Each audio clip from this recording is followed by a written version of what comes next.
성령 하나님, 이 시간도 우리를 감동하여 주시고 우리에게 필요한 말씀으로 채워 주옵소서. 우리를 향한 주님의 음성 듣게 하여 주옵소서. 예수님의 이름으로 기도합니다. 아멘. 우리가 생활을 하다 보면 일이 내 뜻대로 잘 안 되고 또 감당할 수 없는 어려움에 빠져서 이러지도 못하고 또 저러지도 못하는 상황에 빠질 때가 있어요. 힘만 들고 답은 없고 다른 대책도 안 보이고. 사람들이 이제 이런 상황에 놓이게 되면 처음에는 대체로 절망을 하죠. 고통스러워하고. 나중에는 그러다가 어떤 일이 벌어집니까? 마음속에 이제 분노가 막 생기기 시작해요. 그리고 자꾸 누군가를 탓하게 됩니다. 야, 내가 저 인간만 안 만났으면 좋았을 텐데. 이러면서 자꾸 이제 후회를 하게 되는 거죠. 그리고 또 자꾸 극단적이고 부정적인 결과를 예상하게 돼요. 그로 인해서 두려움이 닥치게 됩니다. 그러면 굉장히 우리가 더 위축되어져 버리고 자신감을 잃어버리고 또 공황장애증도 오고 이런 일들이 우리에게 벌어지게 되는 것이죠. 이제 어떤 일들이 벌어지다가 그로 인한 고통과 분노가 일어났는데, 자, 그런 것들 해결하지 못하면 그로 인해서 뭐가 생깁니까? 이제 인간과 관계가 틀어져요. 사람과 관계가 또 다 틀어지게 됩니다. 그러니까 처음에는 일로 시작됐다가 단지 어려웠는데 그로 인해서 분노와 상처를 잘 해결하지 못하면 그것으로 인해서 다른 사람과의 관계까지 무너져요. 그래서 사람이 정말로 이제 어려움을 당하는 경우가 많이 있습니다. 모든 사람들에게는 크고 작은 고난이 다 있어요. 다 찾아옵니다. 그렇죠?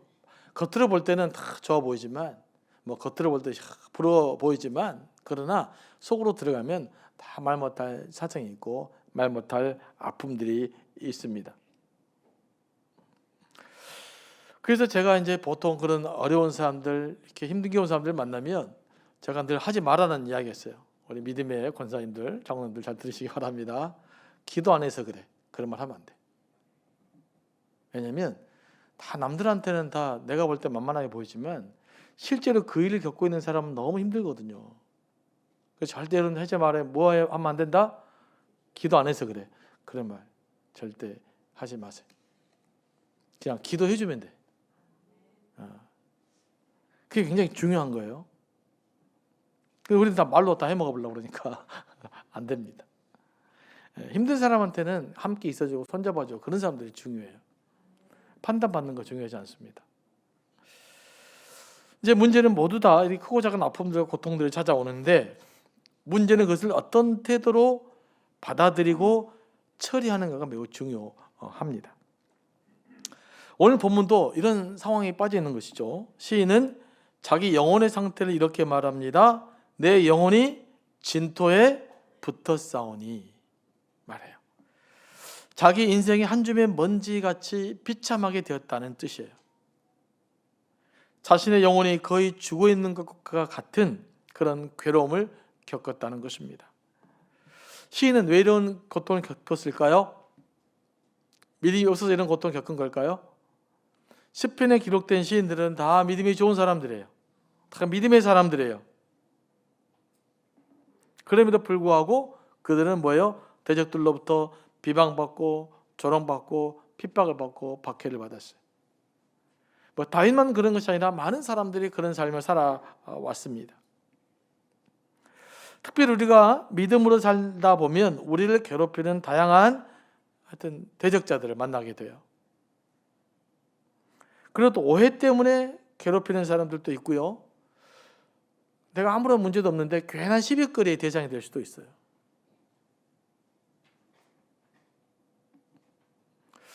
시인은 믿음이 없어서 고통에 빠지고 절망한 것이 아닙니다. 믿음이 없어서 탄식한 것이 아니에요.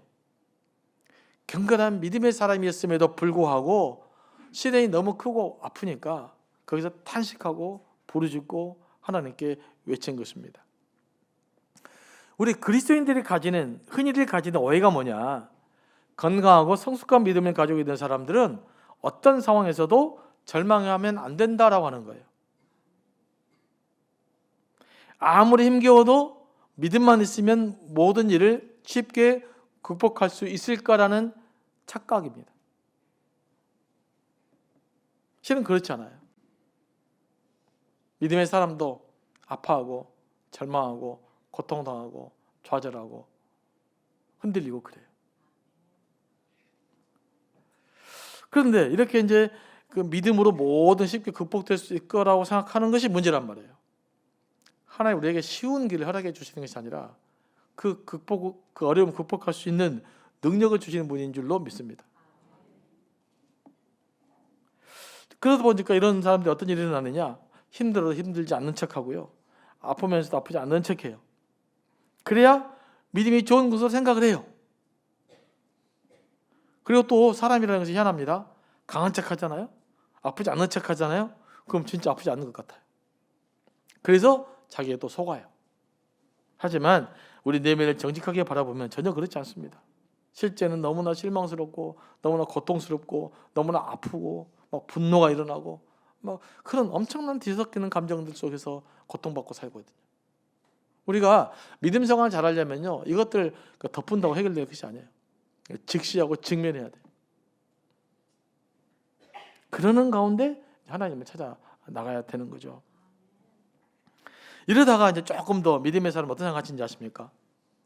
이래도 안 되고 저래도 안 되면 내가 믿음이 없는가? 내가 믿음이 없어서 지금 이런 일이 벌어지고 있는 건가? 라고 믿음의 회의를 또 가져요. 처음에는요, 어려운 상황이 힘들어 속상하잖아요. 그런데 시간이 지나면 이런 것도 해결할 수 없는 내 자신이 되게 초라해요. 그래서 또 마음이 상해요. 그리고 경건한 사람은 내가 믿음이 너무 없는 것 같아.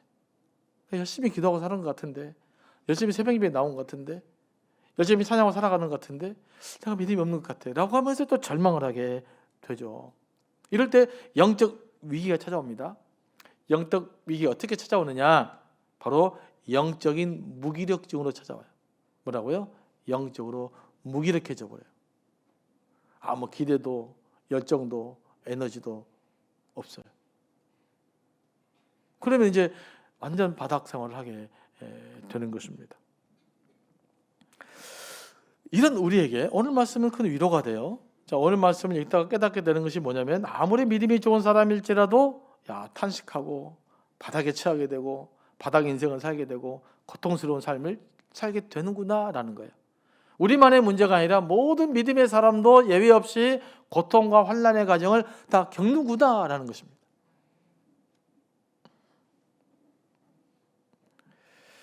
많은 분들이 이제 목회자에 대해서 착각하신 분들이 많아요.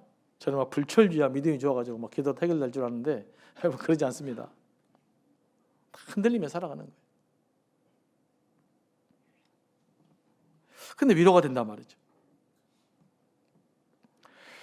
참으로 영적인 사람은 고통도 없고 모든 것이 잘 되고 모든 것을 상황 속에서 그냥 잘 살아가는 사람이 아니라, 절망을 쉽게 해결해버린 사람도 아니라 절망한 가운데서 하나님을 찾는 사람이에요.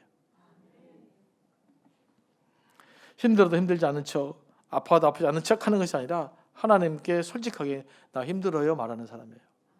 나 아파요. 나 지금 화가 나 있어요. 하나님 앞에 이야기할 수 있는 사람이에요. 이게 영적인 사람이라고요. 하나님 앞에 나와서 그냥 거룩한 척하는 것이 영적인 것이 아니라는 말입니다. 그러면서도 그 아픔과 또는 한숨과 그런 절망 가운데서도 끝까지 하나님을 통해서 문제를 해결해 나가겠다고 다짐하는 사람이 믿음의 사람이에요. 절망이 없는 사람이 아니라, 고통이 없는 사람이 아니라, 고통 가운데 나는 하나님과 함께 하나님을 의지해가지고 이 문제를 해결해 내겠습니다 라는 사람, 바로 이 사람이 믿음의 사람인 것입니다. 극단적인 절망에 사로잡히면 사람들은 자꾸 더 힘들어지거든요. 그 이유가 뭐냐면, 자기에게 주어진 환경만 바라보고 고통받고 있는 자기 자신에게 집중하느라 하나님을 바라보지 못하기 때문에 그래요. 여러분, 어떤 환경이 이미 고통스러운 환경이 벌어져 버렸어요. 근데 그 고통스러운 환경을 여러분 아무리 묵상한들 여러분 어떤 대안을 줄 수 있겠어요? 불가능합니다. 내가 고통받고 힘든 건 사실이죠. 내가 너무 고통받고 힘들지만 고통받고 힘들어 나만 주구장창 묵상한다고 그래서 그래서 무슨 해결책이 나오겠습니까?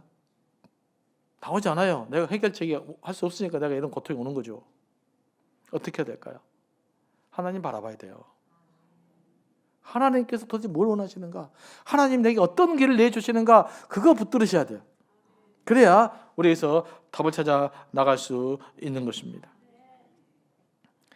25절 말씀 보면 시편 기자는 절망의 한가운데서 하나님을 찾고 있습니다. 내 영혼이 진토에 붙어 싸우니 내 인생이 바닥에 쳐져 있사오니 어떻게 하라고요? 주의 말씀대로 나를 살리소서 그러잖아요. 우리가 해야 될 기도가 이 기도예요.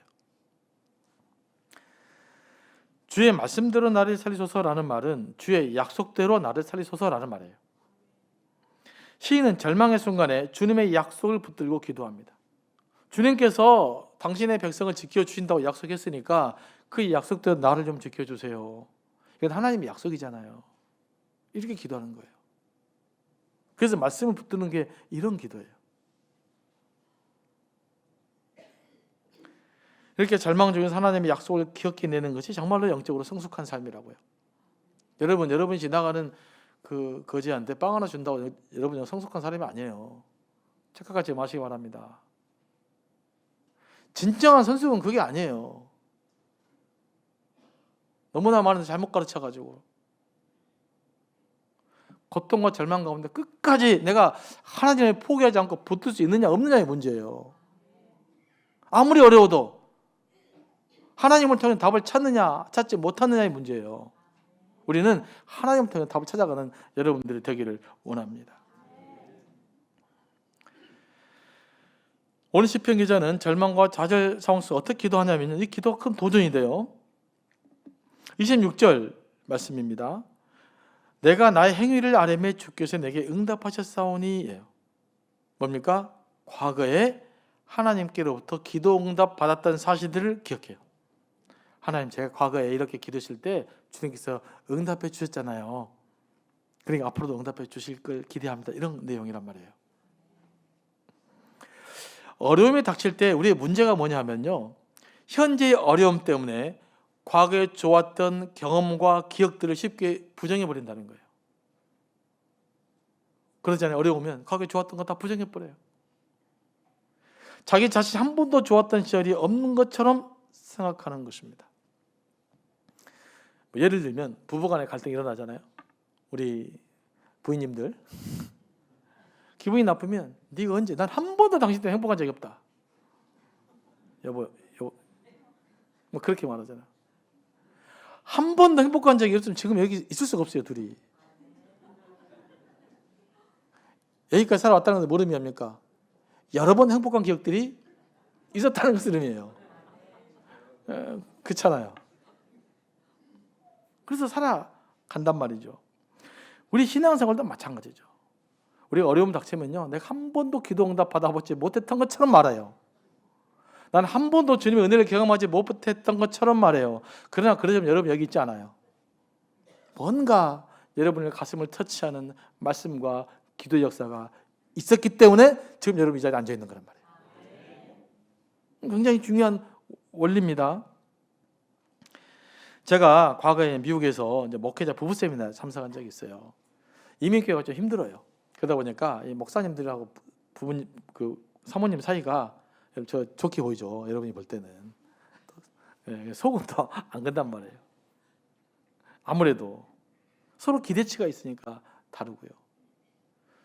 또 사모는 목사에 대한 기대치가 있고 목사는 사모에 대한 기대치가 있다니까 힘든데 이민교회는 좀 더 힘들어요. 여러분 생각하는 것보다 지치고 힘든 목사님 세미나를 제가 참석했단 말이에요. 근데 거기에 아주 그 부부치유 힐링 전문가가 한번 오셔서 세미나를 참석했었어요. 제가 굉장히 큰 도움을 받았거든요. 그때 이제 무슨 세미나를 하냐면 서로 이렇게 별로 이렇게 얼굴이 다 굳어갖고 와요. 뭐 손도 잡으세요. 그럼 절대 쳐버리고 이렇게 하니까 이제 그런데 이 세미나 하는데 무슨 이야기 하느냐? 갑자기 둘이 여행하면서 혹시 뭐 맛있는 거 어떤 먹었던 거 기억 게임처럼 하는 거예요. 그러면 이제 게임 해야 되잖아요. 아, 내 옛날에 뭐 먹었다 이렇게 시작하더라고요. 그러면 나중에 이제 둘이 여행 가면서 가장 좋았던 곳이 어디였죠? 그러면 또 이제 뭐 스위스가 좋았다, 뭐 어디가 좋았다 막 이야기하더라고요. 그때 그분들 얼굴을 제가 딱 쳐다봤잖아요. 얼굴이 갑자기 환해져가지고 행복해하더라고요. 과거에 행복했던 시절들을 더듬어내 찾아내는 거. 그러면서 처음에는 맛있는 음식 먹었던 것, 좋은 데 갔었던 것, 선물 받았던 것, 함께 울었던 이야기 다 하다 보면요, 힐링이 다 돼가지고 그냥 손잡고 가는 것을 제가 직접 세미나에 참석해서 봤습니다. 제가 무슨 이야기 하려고 하는 걸까요? 하나님과 우리와 관계도 마찬가지예요. 그때 이제 강사가 이런 이야기를 하더라고요. 이건 팁이 되니까 잘 들으십시오. 과거에 좋은 경험들을 잘 끄집어낼 수 있는 부부들은 인생의 위기와 어려움을 직면할 때 잘 극복해 나갈 수 있는 힘이 있다. 그런데 과거에 좋은 추억들 잘 끄집어내기 힘든 사람들은 인생의 위기가 처할 때 매우 위험한 부부가 된다는 거예요. 그래서 이분들의 이제 관심이 뭐냐면 그 중에서 가장 소극적인 사람은 찾아서 다른 시간을 갖더라고요. 이제 감이 오는 거잖아요, 전문가들이. 그래서 그 문제를 해결해 가는 프로그램에 제가 참석한 적이 있었어요. 하나님과 우리도 마찬가지는 뭐냐면, 우리도 마찬가지죠. 하나님과 우리와 관계 속에서 하나님이 내게 베풀어 주셨던 은혜들을 잘 기억한 사람일수록, 과거에 내게 베풀어 주신 은혜를 잘 끄집어낸 사람일수록 위기 상황에서 우리가 강하게 대처할 수 있는 거예요. 그래서 성경은 이렇게 말합니다. 자꾸 성경에 보면 아브라함 하나님, 이삭의 하나님, 야곱의 하나님, 출애굽의 하나님, 다윗의 하나님, 왜 그렇게 외친 걸까요? 아브라함에게 축복했던 하나님이에요. 야곱에게 축복했던 하나님, 다윗에게 축복했던 하나님, 출애굽시켰던 하나님, 그 하나님을 기억하면서 하나님의 역사하심을 현재 생활에 다시 재현시키기 위함이에요. 그래서 성경에는 구약을 읽어보시면, 예언자를 읽어보시면 끊임없이 야곱의 하나님, 이삭의 하나님, 아브라함의 하나님, 출애굽의 하나님, 다윗의 하나님을 이야기하고 있는 거예요. 그 역사적 경험도 잊지 말고 과거 역사했던 하나님께서 지금 나에게도 역사하실 것이고 앞으로 내 인생의 미래도 열어가실 것이다 라고 하는 믿음, 그 믿음의 선포를 하기 위해서 아브라함의 하나님, 이삭의 하나님, 야곱의 하나님, 출애굽의 하나님을 외쳤던 거예요. 그 하나님께서 오늘 또 우리와 함께 하실 줄로 믿습니다. 우리는 예배를 통해서 우리에게 역사하신 하나님의 은혜를 기억하고 내일을 열어가실 하나님을 기대하는 거예요. 그래서 예배가 중요해요. 내가 외롭고 힘들 때 나를 위로해주고 나와 함께했던 하나님에 대한 기억들을 끄집어내서 감사하는 것은 영적으로 매우 유익해요. 이것이 바로 하나님을 기대하고 새롭게 시작할 수 있는 힘을 주기 때문에 그렇습니다. 시인의 절망 중에 하나님께 기도하셨던 것은 과거에 주께 받은 응답의 경험이 있었기 때문이에요. 그래서 여러분들은 자꾸 기도 응답 받고 말씀 인도함 받고 기도 응답 받고 찬양을 통해 은혜 받았던 기억들 축적해져야 돼요. 잘 쌓여지면 이것이 나중에 정말 어려울 때 이게 힘이 돼서 여러분 삶을 지켜주신다고요. 그래서 평상시 감사하고 기도 응답 받던 내용들을 자꾸 기억해 내셔야 돼요. 제가 추수감사할 때 감사 기도들을 제목 내십시오 하는 것도요, 잊혀졌지만 끄집어내기 위함이에요. 그걸 저장시켜 놓기 위함이에요. 그래야 내가 정말 영적 위기를 만날 때 그것이 새로운 에너지가 돼서 우리를 지켜줄 것이기 때문에 그렇습니다. 우리가 영적으로 성숙한 삶을 살려면 그러므로 하나님에 대한 첫사랑을 잘 좀 기억해야 돼요. 하나님의 그 은혜 받았던 기억들 자꾸 가슴에 간직하셔야 돼요.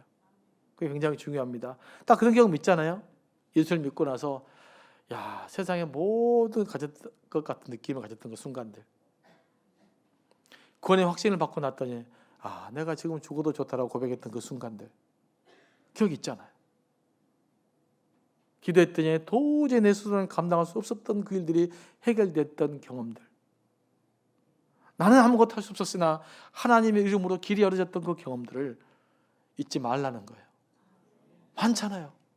끄집어내세요. 지금의 어려움 때문에, 지금의 어떤 스트레스 때문에 그 잊어버리지 마세요. 그건 얼마나 손해인지 몰라요. 다시 끄집어내세요. 다시 기억해내세요. 다시 감사할 수 있게 되길 원합니다. 이 말씀 시편이 또 은혜됐던 건 뭐냐면, 이 절망 중에서 시인은 하나님의 인도함 받기를 간절히 사모해요. 26절 후반절 말씀 보면 주의 율례를 내게 가르치소서. 27절 말씀 보면 나에게 주의 법도들의 길을 깨닫게 하여 주소서. 28절 주의 말씀대로 나를 세우소서. 29절 거짓 행위를 내게 떠나게 하시고 주의 법을 내게 은혜로 베푸소서. 사람들은 절망하고 좌절할 때 고통과 상처가 크면 에라 모르겠다, 되는 대로 살자라고 생각하기 쉽습니다. 그러니까 주변에서 어떤 일들이 내 마음대로 안 될 때, 또 사업에 실패할 때 뭐 극단적인 고통을 당하게 되면 제 주변에 이런 사람들이 생각보다 많더라고요. 그냥 그 소리 내서 끝. 내가 노력해봐야 소용도 없는 것 같고 에라 모르겠다. 그렇게 살기 쉬워요. 하지만 본문의 시인은 절망 중에서 뭐라고 기도합니까? 하나님이 나를 이렇게 세워주십시오. 주님 말씀으로 나를 세워주십시오. 이렇게 기도하고 있는 거예요. 철저히 하나님의 말씀에 인도함 받기 위해서 간절히 기도하고 있습니다. 이 말씀이 실은 저에게는 큰 도전이 되는 말씀이에요. 저는 큰 위로가 되는 말씀입니다. 상황이 어렵고 상처가 크면요, 막 쉽게 하나님 의지하고자 하는 마음이 저는 믿음이 부족해서 잘 안 들어요. 막 속상해. 이 하나님이 살아계시는데 왜 나한테 이런 일을 합니까? 내가 뭐 얼마나 큰 잘못을 했다고 이런 시련을 주십니까? 이런 생각이 저는 먼저 들더라고요. 여러분들은 안 그러시겠죠? 네, 저는 그래요. 그러다 보니까 어려운 일이 있고 뭐 힘든 일이 있으면 금세 무릎 꿇기보다는 먼저 불평하고 원망하고 한탄하고 절망하고 좌절하고 그러다가 이제 기도하고 또 회복되고 그런 제 모습을 보기 때문에 그래요. 나를 어렵게 만든 환경 원망하고 상한 감정 때 하나님께 집중하지 못할 때가 많더라고요. 오히려 그러다 보니까 하나님의 인도하심을 받고자 하는 마음이 사라져요. 그러면 이제 무슨 일이 벌어집니까? 영적으로 이제 무기력해져요. 그냥 무기력해져요. 하기도 싫고 기도도 안 되고 그런 시간들을 겪어봤기 때문에 저는 이 시인이 참 훌륭하다고 생각을 해요.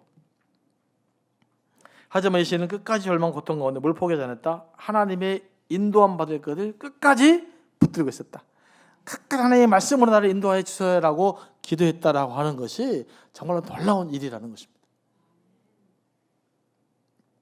우리도 그런 믿음의 삶을 살아갈 수 있게 되기를 원합니다.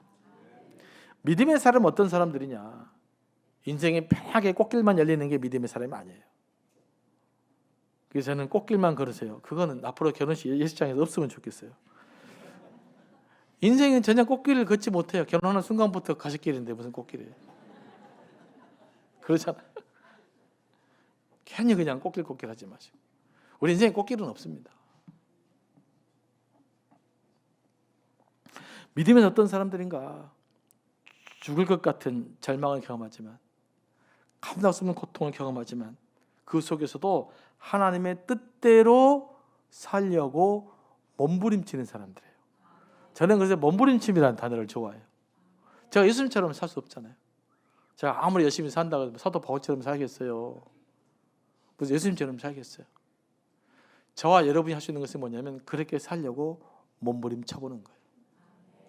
그러는 가운데 하나님 은혜가 경험되고, 그러는 가운데 문제가 해결되고, 그러는 가운데 한 걸음씩 한 걸음씩 성숙해 갈 줄로 믿습니다.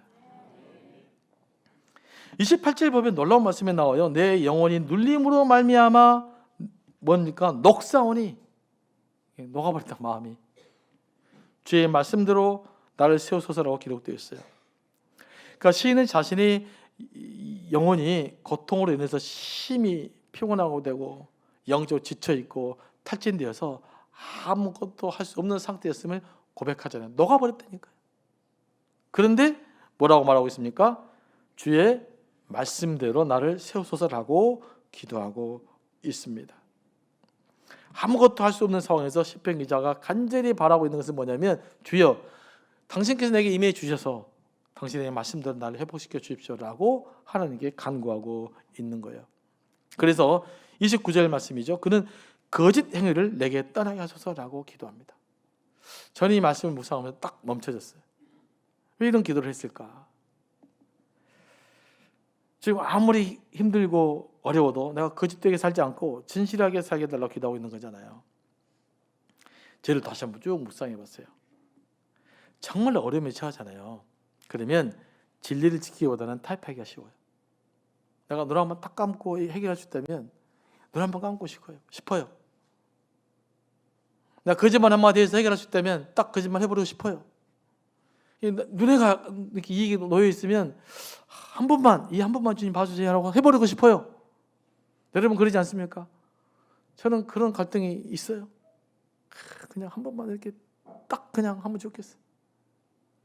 한 번만 살짝 넘어가 버렸으면 좋겠어요. 눈 한번 살짝 감아버리면 좋겠어요. 해결책이 있는데, 타협하면 되는데. 그런 경우도 여러분들이 있을 거라고 생각을 합니다. 근데 이 시인은 뭐라고 이야기합니까? 거짓 행위를 내게 떠나게 하소서. 아무리 어렵고 힘들어도 현실적인 눈앞이 바로 놓여 있을지라도 그게 진리가 아니라면, 그게 하나님의 뜻이 아니라면 제가 그 길 가지 않을 수 있는 힘을 주십시오라고 기도하고 있는 거예요. 왜냐하면 너무 약하니까. 우리가 아무리 믿음 외치면서도 금세 쉽게 내 이익 앞에서 무너지는 우리의 모습들을 보니까, 이 시인은 그것을 아니까 이렇게 기도하고 있는 거예요. 하나님, 내가 어려움 극복하기 위해서 거짓 타협할까 두렵습니다라는 기도잖아요. 우리가 이런 기도로 하나님께 나아갈 수 있게 되기를 원합니다. 아무리 쉬운 길이 있어도, 아무리 편한 길이 있어도 진리가 아니라면 거부하고, 그럼에도 불구하고 끝까지 주님의 진리 안에서 문제를 해결하면 바꾸지 않은 그런 결단과 열정들이 우리에게 회복되기를 원합니다. 시인이 절망 중에서 끝까지 선택한 것은 진리의 말씀, 주의 계명이었어요. 때때로 우리는 평탄한 길을 갈 수도 있고 고난과 절망의 길을 갈 수도 있습니다. 우리에게 어떤 형편이 주어질지라도 주님의 말씀대로 주님의 진리를 붙들고 살려고 하는 의지를 포기하지 않는 그런 저와 여러분 되기를 원합니다.